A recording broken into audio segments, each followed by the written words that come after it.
자, 모두가 알고 있지만 활용하지 못하는 것들, 그리고 현장에서 활용하고 있지만 잘 알지 못하는 것들, 함께 공부해서 지금부터 수업을 디자인합시다.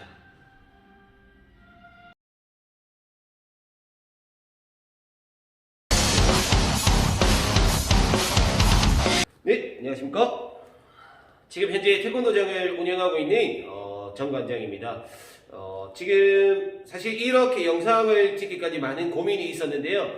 제가 뭐 이렇게 같이 공부해 나가면서 이렇게 전달되는 내용이 또 모두가 맞거나 반드시 뭐 이게 그러하다라는 그런 거는 없으니까요. 뭐 좀 귀엽게 봐주시고 또 함께 공부하고 또 이렇게 좋은 정보를 만약에 제가 전달 드린다면 또 함께 또 의견을 나누는 뭐 그런 자리가 되었으면 좋겠습니다. 마스크를 이렇게 쓰고 있는 것은 얼굴이 이렇게 늘 뭐 잘생긴 얼굴이 아니에요. 그래서 뭐 마스크 착용 의무화를 조금 이렇게 핑계 삼아 마스크를 좀 착용하고 이렇게 좀 진행을 한번 해 보도록 하겠습니다. 네, 저희 태권도는 물론 저도 아직 이 태권도라는 이 무도이자 스포츠에 대해서 계속 연구를 하고 또 고민을 하고 또 현장에서 또 이렇게 실험을 해보고 하면서 여러 가지 이제 것들을 많이 배우고 있는데요. 저희는 사실 이제 체육이죠. 이제 신체를 통한 교육. 태권도도 마찬가지 이 신체를 통한 교육 이런 분류 안에 존재하게 됩니다. 그러면 과연 이제 지금 현재 우리들이 현장에서 이렇게 수업을 하고 아이들과 교감하고 있는 우리들이 고민하고 있는 것들 뭐 무궁무진하게 엄청나게 많은 고민을 하고 계실 텐데 그 고민하고 있는 것들이 과연 우리 위의 선배들 또 그 위의 선대들은 고민하지 않았을까? 아주 오래전에 이미 다 고민되어 왔고 거기에 대한 이런 이론들이 이미 다 정립되어 있다는 거. 그런데 공부를 또 하시다 보면 아시겠지만 이 이론은 절대적일 수 없습니다. 좀 더 타당성 있게 또 신뢰도 있게 또 객관적이게 또 좋은 이런 프로그램이나 이런 이론들이 나오면 언제든지 이런 이제 현재 이렇게 보편화되어 있는 교육을 깰 수 있다고 이론을 깰 수 있다고 저는 생각이 들고요. 지금 일단 저희는 좀 더 현 상황을 또 이겨내고 또 이제 아이들에게 좀 더 이제 문화에 적합한 이런 교육을 만들어내기 위해서는 현재 현존하는 체육 교육에 대한 이해가 먼저 되어야 되지 않을까라고 생각을 하면서 오늘 영상을 한번 시작해 보도록 하겠습니다. 먼저 우리가 다 알겠지만 체육이라고 하면 네, 신체를 통한 교육이라고 합니다. 그래서 체육을 먼저 이해하기 전에는 우리 이제 일반 교육학, 그 다음에 체육 교육학에 대한 이해가 먼저 되어야 될 것 같고요. 지금 이 두 이론, 이제 큰 카테고리죠. 큰 카테고리가 나중에 공부를 하다 보면 좀 모아지는 것이 있습니다. 이 수많은 원서들, 수많은 이론들이 과연 결국 무엇을 이야기하고 있느냐, 줄이고 축소하고 좀 미시적으로 다가가다 보면 한 차시에 수업을 이야기하고 있습니다. 이 수업은 어떻게 계획되어야 하고 이 수업 중에 일어나는 일들 어떻게 해야 되는지에 대해서 풀어내고 있는데요. 그렇다면 수업의 요소가 어떻게 되죠? 수업에 4개의 요소가 있죠. 우리가 이제 하나의 수업을 지금 이제 구성하기 위해서 계획하기 위해서 수업의 요소 4가지를 보면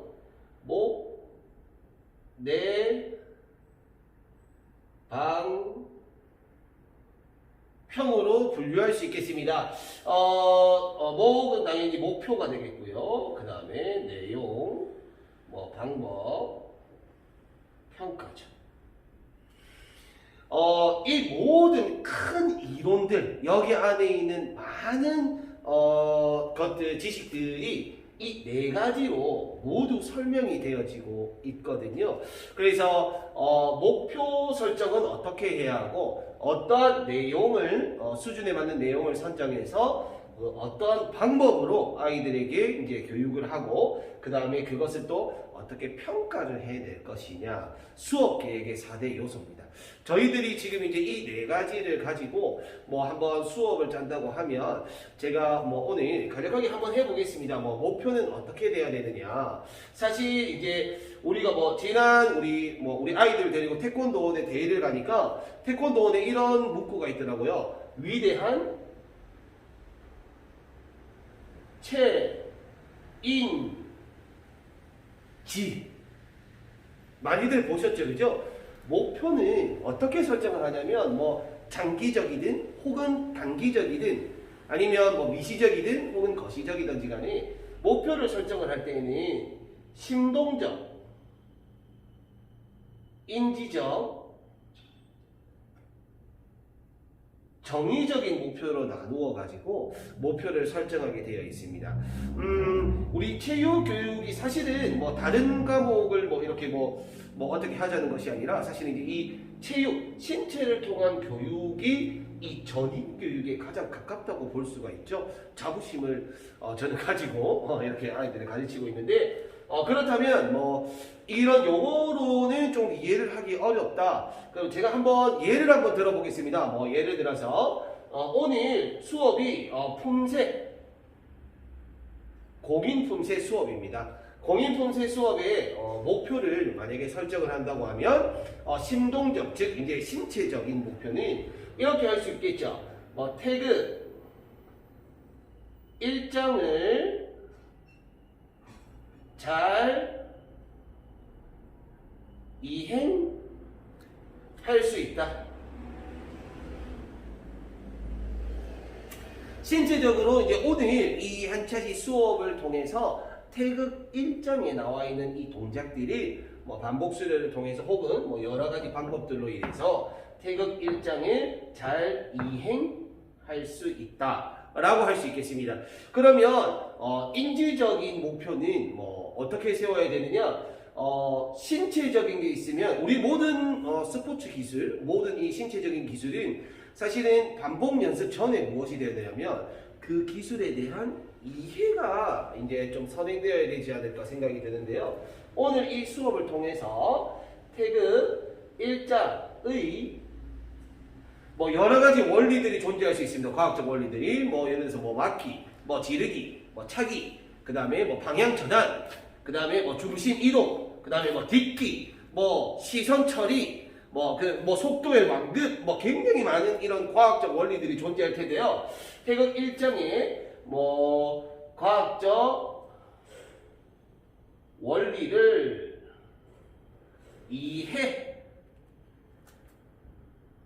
수 있다. 이렇게 한번 세워볼 수가 있겠죠.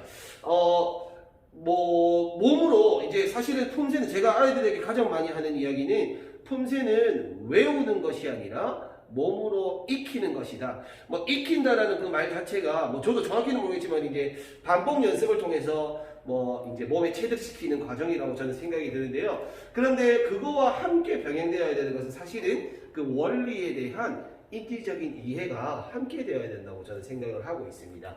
그러면 정의적인 목표, 사실은 우리 이제 이 태권도 지도자들이 태권도를 통해서 가장 우리 제자들에게 심혈을 기울이고 가르치고 있는 이 정의적인 목표는 어떻게 하느냐, 즉 이제 말하면 사람들이 뭐 인간 됨됨이 사람들이 지켜야 할 도리, 덕목 이런 것들을 이제 말을 하고 있는데요. 예를 들어서 뭐 어떠한 내용을 선정하고 어떠한 방법을 하는지에 따라서 이 목표는 또 목표에 의해서 이런 것들이 다 달라지겠지만 이렇게 뭐 할 수 있겠습니다. 태극 일장을 뭐 통해 배려 심을 뭐 배울 수 있다. 당연히 뭐 배려심을 배울 수 있는 이런 뭐 단계 뭐 상황들은 수업 장면에서도 사실은 뭐 여러 번, 수십 번 나타날 수 있기 때문에 뭐 예를 들면 뭐 이런 겁니다. 오늘 태극 일정을 수업을 하다가 아이들이 땀을 많이 흘리고 중간에 조금 휴식 시간을 주고 싶어서 자 지금 시원한 물 한 잔 마시고 오는 친구들이 자 저기 정수기 앞에 일렬로 바르게 서주시기 바랍니다 라고 얘기했을 때 검은띠 친구가 좀 더 좀 힘들어하는 동생을 위해서 자리를 양보해 주었습니다. 절대 넘어갈 수 없죠. 너무 대단한 일이고 사실은 이 초등학생 아이들이 그렇게 하기가 굉장히 어렵잖아요. 그래서 그 아이를 대표적으로 좀 칭찬해 주면서 아이들에게 좀 배려심에 대한 이해를 좀 시킬 수 있지 않을까 생각이 듭니다. 사실은 이 네 가지 요소 중에서 모두가 다 이제 뭐 그렇게 느끼시겠지만 가장 중요한 건 학습 목표이고요. 사실은 이 학습 목표는 모든 이제 오늘 이 학습의 시작점이죠. 또 이렇게 도착점이라고 볼 수 있습니다. 그래서 계속 강조되어야 하고 아이들이 오늘 무엇을 배우는지에 대한 이런 학습 목표가 생각 안에 자리 잡았는지가 그 수업의 좀 성패를 결정짓지 않을까 저는 그렇게 생각을 하고 있습니다. 지금 이 목표 당연히 제가 말씀드렸죠. 이런 일반 교육학이나 체육 교육학 엄청나게 많은 그런 방대한 양의 이 이론들이 이 네 가지를 다 이야기를 하고 있다면 이 목표를 설정하는 방법만 해도 엄청나죠. 사실은 이제 뭐 다 설명을 할 수는 없겠지만 저와 함께도 이제 이런 것들에 대해서 한번 공부를 한번 해볼 텐데 지금 이제 뭐 문득 생각나는 것들을 하나 뭐 얘기해 보면 제가 예전에 이제 그 심리학을 공부할 때 그 이제 스포츠 심리학이 있습니다. 거기에 빌리라고 스마트 목표 설정법이라고 있어요. 갑자기 생각이 나죠. 왜냐면 저한테 굉장히 인상 깊었던 목표 설정법인데 스마트 뭐 영어를 제가 잘하지 못합니다. 스마트 이제 철자에 따라서 이제 하는데 목표 설정은 어떻게 해야 되냐? 특히 스포츠 심리학이니까 이제 이 체육 활동에 대한 목표 설정이죠. 구축 도적시라고. 네, 구축 도적시 뭐냐? 구체적인 목표를 설정해야 하는 거고, 뭐 원론적인 것이 아니라 구체적으로 내가 어떻게 무엇을 해내고 해야 될지에 대한 구체적인 목표를 설정하고, 그 다음에 측정 가능한 측정이 가능하다고 하면 보통 뭐 쉽게 말씀드리면 수치를 잴 수 있는 내가 뭐 예를 들어서 0에서 5까지를 성정시키겠다. 뭐 예를 들어서 태극 몇 장을 몇 번 반복한 며칠 내에 성공을 하겠다. 뭐 이런 것들입니다. 측정 가능한 목표. 그 다음에 도전적인 목표. 이제 저희 지도자들도 사실은 이 도전이라는 말을 굉장히 많이 쓰잖아요. 근데 이 실질적으로 도전이라는 이 용어 안에 숨어 있는 의미는요, 사실은 불가능한 목표에서는 도전감이 사실은 잘 일어나지 않습니다.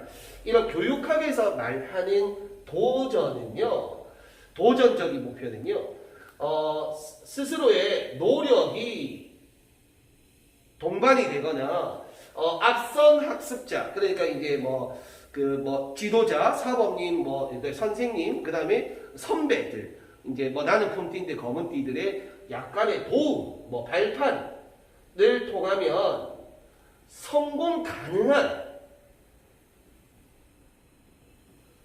가능한 목표. 그것을 바로 이제 도전적인 목표라고 하거든요. 예를 들어서 초등학교 1학년 친구가 갑자기 십진품새를 이해해가지고 사실은 굉장히 멀 수 있잖아요. 그죠? 물론 이제 예를 들어서 그렇습니다. 그래서 도전적인 목표. 그 다음에, 이거는 적절한 목표인데, 이거하고 조금 중복되는 것 같습니다. 네, 적절한 목표라고 지금 할 수 있고, 그 다음에 C는, 시간을 정해둔 목표. 지금 글씨가 죄송합니다. 말로 시간을 정해둔 목표. 사실 이 빌리의 스마트 목표 분류법 해가지고 이 구축 도덕식 이 5개를 조금 이제 생각을 하면서 우리 아이들 그 다음에 이품, 그 다음에 삼품, 그 다음에 수준별, 연령별, 그 다음에 흥미별, 그 다음에 기능별 이렇게 좀 분류를 나누셔가지고요. 이렇게 5가지만 조금 접목을 해서 아이들에게 목표 설정을 해준다면 사실 저희들이 통상적으로 이 아이들에게 동기부여를 해줄 수 있는 이런 여러 가지 이런 장치들보다도 훨씬 효과적이고 효율적인 이런 목표를 설정할 수 있게 되는 겁니다. 자, 다음으로 내용입니다. 그럼 과연 어떻게 내용 선정을 해야 될 건지에 대해서 한번 이야기를 간략하게 한번 해볼 텐데, 사실 지금 이 내용은 지금 현재 국가교육과정, 지금 이제 제가 그 공부할 때가 2015년 개정 교육과정이었는데 지금 이제 새로 어떻게 나왔는지 잘 모르겠습니다. 다시 한번 찾아보겠습니다. 그때 이제 그 대영역 대영역은 건도, 경표, 안 대영역이 있었거든요. 그래서 이 대영역이라고 하면 건강, 도전, 경쟁, 표현, 안전.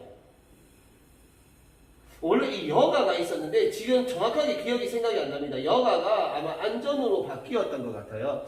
그러면 이런 이제 큰 분류 속에 이제 교육과정 내에 보면 이렇게 마인드맵처럼 내용을 선정할 수 있게 되어 있습니다. 즉 우리 태권도에서의 이런 내용이라고 하면 이런 식으로 저희들이 이제 분류를 해 나갈 수 있는 겁니다. 예를 들어서 품새, 겨루기, 시범 등등으로 나뉘어질 수 있겠고, 도장별로 조금씩은 다 특색 있는 프로그램을 다 하고 있으실 텐데요. 저희 도장 같은 경우에는 익스트림 기계체조를 하고 있거든요. 기계체조. 그 다음에 줄넘기, 그 다음에 팝스, 이런 식으로 좀 나누어 볼 수 있을 것 같습니다. 그런데 지금 이제 이 내용을 선정할 수 있는 것들 중에 카테고리는 굉장히 많은데, 그러면 어떤 내용을 선정해야 되는지가 사실은 더 중요하지 않을까? 그러면 여기에서 이 많은 것들 중에 아이들과 월간 계획을 세우고 이제 오늘 수업 내용을 이제 이렇게 설정하고 할 때 어떤 내용을 하느냐, 이런 내용을 선정할 게 있겠죠. 개개통이라고 하는데,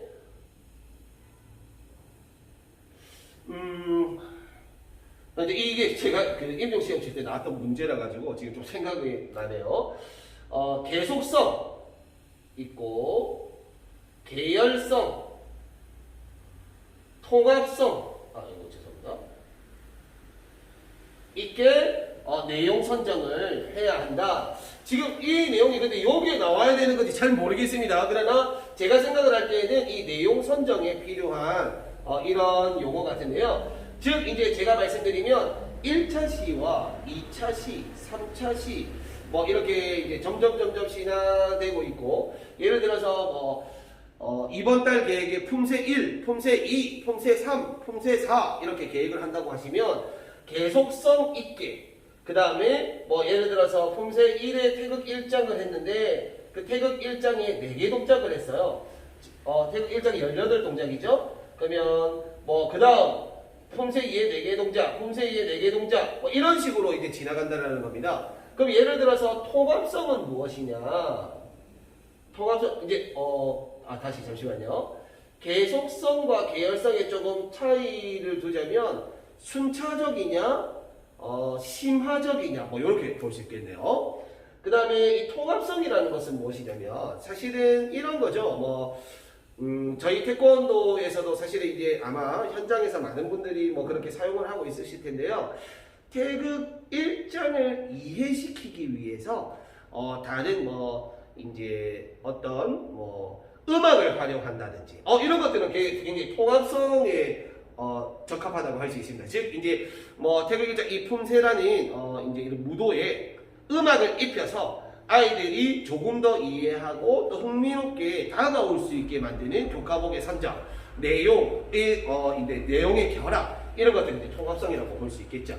그러면 이런 여러 가지들의 이런 내용들을 쫙 펼쳐놓고 어떻게 이 선정을 해서 오늘의 수업을 계획을 할 것이냐, 바로 이게 이제 내용 카테고리에 좀 초점이라고 볼 수 있겠습니다.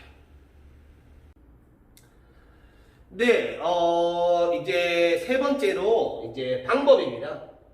사실은 저희가 가장 주목해야 되는 부분이고, 물론 다른 것들이 중요하지 않은 것이 아니라 저희 지도진들이 가장 주목해야 되는 그 다음에 이 오늘 수업 계획에서 가장 핵심적인 부분들은 바로 이러한 목표를 세우고 어떠한 내용을 선정을 했는데 과연 어떻게 이 수업을 오늘 진행을 할 것인가에 대한 분류이고요. 이 방법은 사실은 뭐 무궁무진한 방법들이 굉장히 많이 있죠. 지금 이제 체육교육학의 사실은 이제 거의 뭐 체육교육학이 거의 뭐 전부라고 볼 수 있는 스포츠 교육학의 이제 그 지금 학자 이름이 갑자기 생각 안 나는데 체육 교수 모형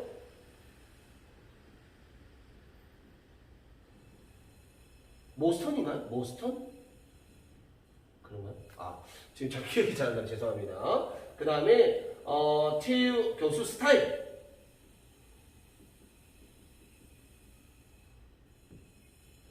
스타일이 모스턴이었나?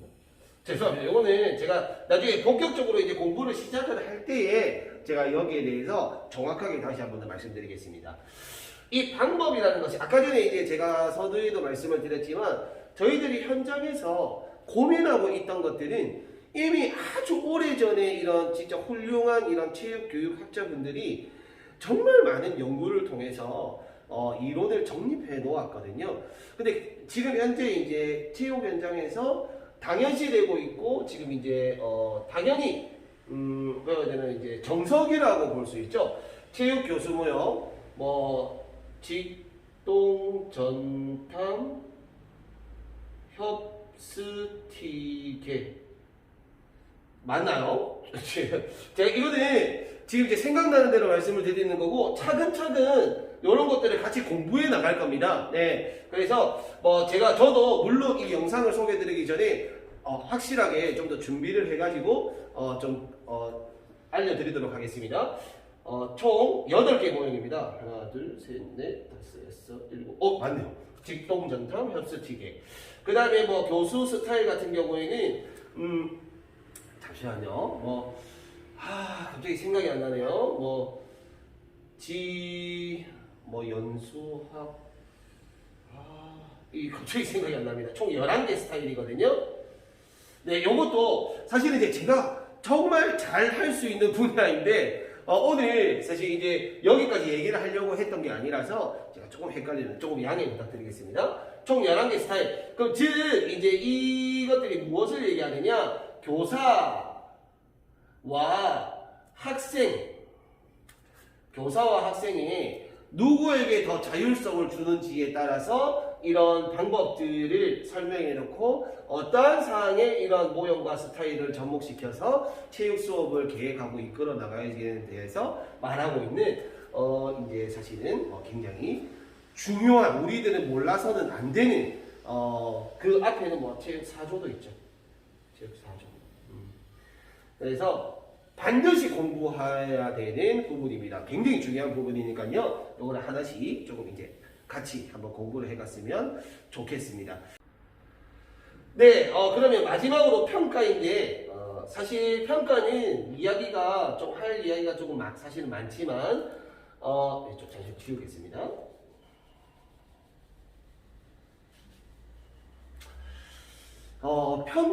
평가를 말하기 전에 사실 이제 평가가 무엇이라고 생각하시나요?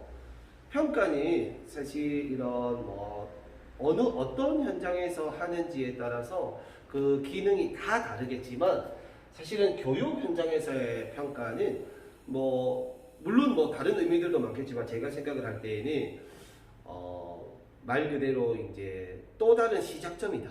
예. 제가 제자들에게 자주 하는 말들이 있어요. 여러분들이 운동을 잘하고 싶고, 여러분들이 이제 학습을 좀 더 효율적으로 잘하고 싶다면, 가장 먼저, 무엇을 해야 되는가? 제일 먼저. 그러면, 아이들이, 학원을 가야 돼요. 아니면 책상에 오래 앉아 있어야 돼요. 책을 봐야 돼요. 아니면 노트 정리를 해야 돼요. 선생님 말씀 잘 들어야 돼요. 이런 얘기들 굉장히 많이 하는데, 사실은, 무언가를 내가 해내기 위해서는 먼저 현재의 수준 파악이 1번이 되어야 됩니다. 나는 어느 위치에 있고 어디 자리에 있느냐. 그게 제일 먼저 선행되어야 되거든요. 바로 평가죠. 네. 뭐 지금 이제 우리 운동으로 치면은 뭐 체력 평가가 체력 테스트 팝스. 네, 여기 팝스 있죠? 네, 팝스. 학생 체육 건강 체력 평가제. 근데 이 평가는 좀 어렵게 생각하시죠. 뭐 한초 시간에 어떻게 매번 평가를 하지? 당연히 할 수 있습니다. 평가라는 방법들이 굉장히 많은데요. 우리가 즐겨 사용하는 평가 방법 어떤 것들이 있을까요? 바로 형성평가입니다. 즉 평가는 다음 수업 계획의 시작점이기도 하고요. 다음 목표 설정의 데이터가 되는 겁니다. 즉 오늘 예를 들어서 이렇게 얘기하는 거예요. 수업이 전부 다 마쳤습니다. 자, 전체 집합! 오늘 태극 일정을 하느라 너무 고생 많았습니다. 그러면 오늘 태극 일정에서 여러분들이 가장 연습을 많이 했던 이런 막기 동작들은 어떤 막기 동작들이 나왔는지 손들어서 한번 얘기해 볼지. 혹은 오늘 배웠던 태극 일정에 얼굴 막기가 나왔나요? 라고 확산형 질문, 그 다음에 뭐 이렇게 이제 폐쇄형 질문, 뭐 이렇게 나누어 가지고 할 수 있는데, 사실 이 선생님들, 그러니까 즉 교사들이 형성평가를 하는 이유는 진도율입니다. 우리 지금 현재 학생들이 만약에 10명이 있으면 몇 % 정도 오늘 수업을 이해를 했느냐. 만약에 예를 들어서 제가 예전에 어떤 책에서 봤었던 것 같은데, 진도율이 70%에서 80%가 넘어가면 다음 진도를 계획을 하는 것이 좋습니다. 그날의 수업에 이제 좀 성공적이고, 그렇다고 해서 뭐 나머지 뭐 20% 정도 아이들을 뭐 나누고 가는 것은 아니고요. 그 친구들이 나중에 또 따라오기도 하겠지만은 뭐 나중에 뭐 보충 수업이나 혹은 나중에 피드백을 줄 때에 수준별 수업을 통해서 또 알려주면 되니까. 그런데 만약에 이런 형성평가를 통해서 아이들이 뭐 70% 보면 50, 절반도 이해를 잘 못하고 있어요. 사실 여기에 대해서. 그러면 오늘 했던 수업 내용을 조금 더 한 번 더 반복해 주거나 한 번 더 강조해 주는 수업 계획을 다음번에 짜는 것도 나쁘지 않겠죠. 네, 그래서 사실 이 평가 방법, 평가 계획이라고 하죠. 평가 계획은 수업 계획에 아주 절대 빠지면 안 되는 중요한 요소라고 볼 수 있습니다.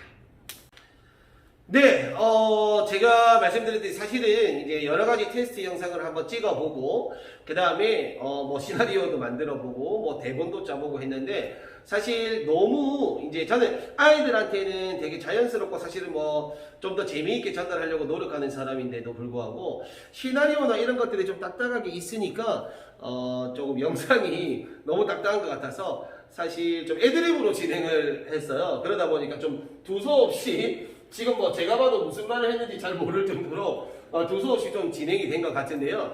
앞으로 좀 더 이렇게 교육학에 대해서 함께 공부를 해 나갔으면 좋겠고, 이뿐만이 아니라 교육학에는 당연히 우리 체육교육학이니까 당연히 이제 우리는 자연계열, 절대 빼놓을 수 없겠죠. 즉 우리 아이들이 이제 이런 그러니까 생리학 역학적인 뭐 측정평가적인 생리학 역학적인 뭐 이런 이론들을 살펴보지 않을 수가 없습니다. 그래서 과연 이 프로그램은 또 어디에 도움이 되고, 그 다음에 어떠한 기능을 향상시키기 위해서는 어떠한 수련이 적합하고, 수업 계획을 할 때에 좀 더 좀 효율적인 방법들은 어떤 것들이 있는지, 그런 것들까지도 함께 좀 연구를 해봤으면 좋겠고요. 지금 이제 조금 앞으로 이제 시대가 또 어떻게 바뀌게 될지는 아무도 예상을 할 수 없지만은 저는 그렇게 생각을 합니다. 이제 좀 겉에 바뀌면은 뭐 경영 전략이나 홍보 전략은 계속 바뀔 수 있더라도 뚝심 있는 그리고 내실 있는 수업은 바뀌면 안 되지 않나. 그래서 우리들이 해 나가야 되는 지금 이제 가장 큰 과제는 수업에 대한 연구, 그게 가장 중요하다고 생각이 됩니다. 앞으로 저와 함께 좀 더 좀 이렇게 내실 있고 좀 탄탄한 교육을 만들어가기 위해 함께 연구하고 토론해봤으면 좋겠습니다. 감사합니다.